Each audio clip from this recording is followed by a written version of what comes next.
Je pense qu'il y a un détail que j'ai pas précisé, mais il y a beaucoup de couples qui sont dans des open relationships qui ont des règles entre eux quand même. Okay. Il y a pas mal de gens, à chaque fois que je parlais de notre relation, ils me disaient « Ah oui, mais c'est carte blanche, c'est la porte ouverte à tout, etc. » Et je pense que les gens qui te disent c'est carte blanche et c'est porte ouverte à toutes les conneries, etc., à mon avis, c'est des gens qui sont essentiellement frustrés et qui savent très bien que s'ils étaient aujourd'hui célibataires, par exemple, ils iraient voir partout, en fait.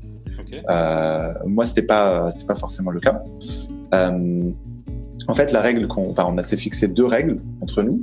C'est si tu fais quelque chose avec quelqu'un d'autre, ça doit vraiment en valoir la peine.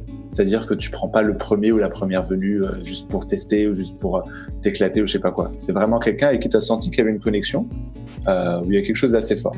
Et aussi, ce qu'on s'était dit, c'est, et ça c'était dans notre rapport à nous, si tu fais quelque chose, tu ne le fais qu'une fois.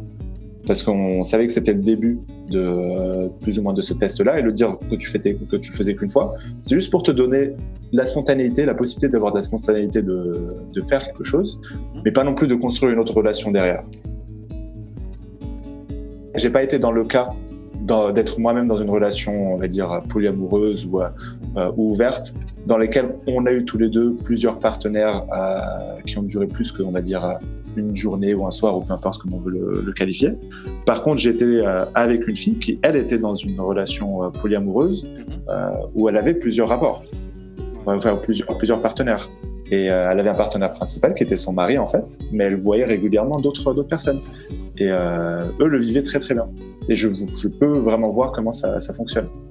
Je pense qu'après, tu sais, c'est des concepts qui sont peut-être abstraits quand on l'a pas vécu. Ouais. Si on peut schématiser de manière très très simple, c'est comme, je pense, pour quelqu'un qui n'a, si on schématise vraiment de manière assez banale, dire, je sais pas, je n'ai jamais goûté d'épinards, et on discute un peu du goût des épinards. On ne sait pas ce que c'est tant qu'on l'a pas essayé.